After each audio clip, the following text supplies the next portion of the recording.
Baik, seterusnya cikgu nak tunjukkan contoh soalan bagi bab ni, topik ni. Okey, contoh soalan ni soalan percubaan SPM cikgu ambil, dan contoh soalannya ialah visi, misi dan objektif perniagaan merupakan perancangan yang digunakan oleh organisasi perniagaan dalam mencapai sesuatu matlamat yang telah ditetapkan. Jelaskan maksud visi perniagaan. So dia nak tahu apa maksud visi, dan markahnya 2, dan kamu lihat dia kata jelaskan. Bermaksud kita kena bagi ada huraian ya. Jadi apa dia maksud visi? Visi perniagaan ialah, okey, kita ambil balik yang tadi kita dah belajar. Visi perniagaan ialah, kata kuncinya ialah penetapan perancangan yang melibatkan fokus dan perancangan jangka masa panjang. So kamu hafal je lah maksud visi ni supaya kalau kamu ubah ayat dia takut macam nanti lari maksud dia kan. Jadi tapi kalau kamu nak buat isi dia macam ni, penetapan perancangan yang melibatkan fokus, lepas tu sampai sini kamu buat ni poin kedua, perancangan jangka masa panjang pun boleh Kemudian visi ni apa? Visi ni menjadi panduan. Jangan lupa kata kunci kat sini, menjadi panduan untuk membuat keputusan dan tindakan bagi memastikan hala tuju perniagaan. So dapatlah markah 2 kat sini Baik. Ini bagi soalan visi, misi dan objektif lah. Kalau dia tanya misi, kamu terangkanlah misi tu apa, pernyataan ringkas yang bagaimana kan. Kalau objektif pula yang macam mana? Objektif ialah pernyataan yang lebih khusus. Okey, kamu jawab macam tu. So kamu hafal lah dia punya point. Okey, seterusnya cikgu nak tunjuk pula kalau contoh soalan yang berkaitan tentang SMART ni tadi, ciri-ciri objektif SMART tadi tu kan. Okey, contohlah soalannya dia kata maklumat berikut berkaitan dengan penyataan objektif kedai pastri. Pastri ni kita tahulah dijual macam roti, kek dan sebagainya kan. Okey, Jannatul Husna. Okey, kedai pastri Jannatul Husna ni dia punya slogan kepuasan anda, kebahagiaan kami. So objektif dia apa? Dia tulis objektif dia nak jual 5,000 biji kek produk pastry. So kat sini kita boleh nampak lah dia nyatakan dengan jelas dia nak jual 5,000 biji produk pastry dalam tempoh sebulan. So kat sini ada masa dia pula, dia nak jual dalam tempoh sebulan, time frame kat sini. Kemudian bagi pasar ni yang tadi yang kita ulang kaji tadi, yang SMART tu tadi.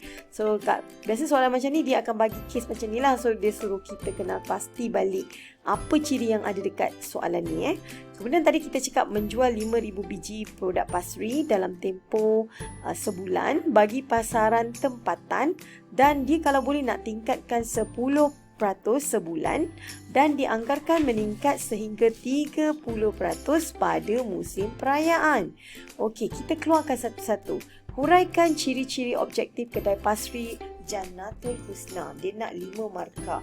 Tetapi dia dah kata huraikan, bermaksud kamu kena bagi fakta dan huraian. So kalau 5 markah ni berapa kita nak bagi? Sebaiknya kita bagi 3 fakta dan 2 huraian sebaiknya lah.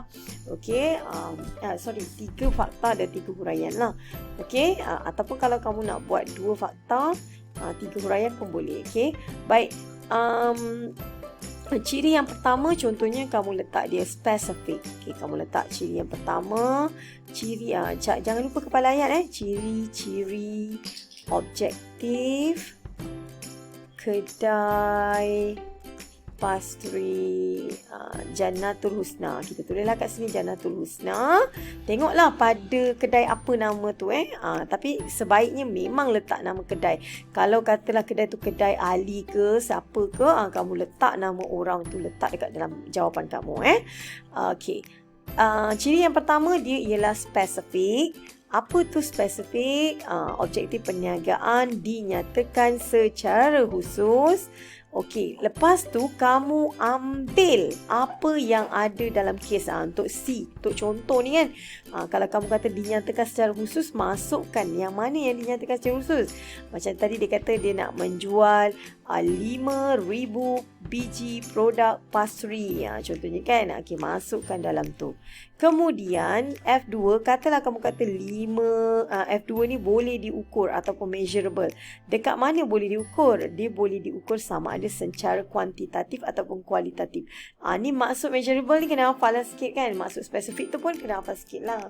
Okey, kena adalah usaha sikit kan. Okey, so kat mana kita kata boleh diukur? Sebab dia kata menjual 5,000 biji produk pastry. Kita masukkan kat sini.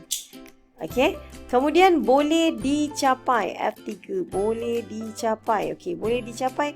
Macam mana kita kata dia boleh dicapai? Sebab mungkin boleh dicapai ni berdasarkan sumber dan pekerja yang mencukupi. Okey, macam mana kita kata dia boleh dicapai lah, kita rasa kan. Sebab dia kata dia nak tingkatkan 30% pada musim perayaan. So insyaAllah lah boleh capai sebab musim perayaan kan lebih ramai orang akan beli kek dan roti dan sebagainya. Okey. F4, munasabah ataupun realistik.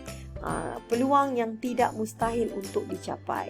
Contohnya dia kata memastikan jualan meningkat 10% sebulan. So boleh dicapai tak? Rasa-rasa boleh lah. 10% logik lagi lah. Janganlah dia kata nak meningkatkan jualan 100% sebulan. Itu memang tak logik lah. Mana ada orang terus jual meningkat setiap-tiap bulan 100% kan. Okay. Dan F5, jangka masa ataupun time frame. Apa itu time frame? Time frame ialah satu tempoh masa untuk dicapai. Contoh dalam cerita ni, dia nak capai dalam tempoh sebulan bagi pasaran tempatan. So kalau jawab esei, macam ni lah caranya. Okay? Yang berkaitan tentang SMART.